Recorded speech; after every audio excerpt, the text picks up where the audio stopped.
So quality to me personally is like your integrity. It's doing the right thing all the time, no matter who's watching or who's around. And correlates to fiber business, it's just doing the right thing at the right time, then sends drums out the door to customers that meet the UN DOT compliance.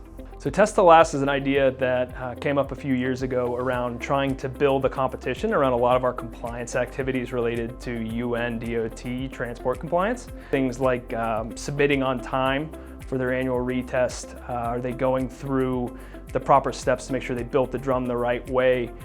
So the idea behind it was try to motivate some of those behaviors and keep the plants a little bit more engaged for what would otherwise be a fairly mundane task. At the end of it, we have a year-long competition for how a plant maintains their UN program to kind of highlight what exactly we want them to do and encourage the plants to really adhere to those requirements.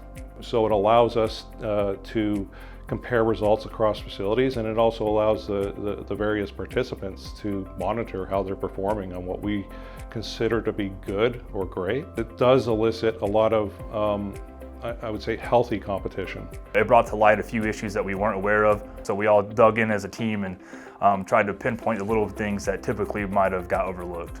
I think we won this competition because we all take it seriously. Any issues we have, we pass it down the line from the top to the bottom. And it's just, everybody's just aware of what we're going for. The plants do a great job of maintaining these certifications, but that little extra oomph to say, okay, I'm behind this plant in terms of total points, drives all the kind of activities that we want to see. It meant a lot to us, and I know some of the guys on the floor that have been here for 20, 30, 40 years, they also really appreciated it. So I think it was great to be recognized for it. People are made more aware of how important it is to make sure we run all of our tubes and drums in spec. If we don't produce quality drums for our customers, why would they order from us? So we have to ensure that each drum that leaves these doors is going to hold up through all of our customers' processes and last the test of time.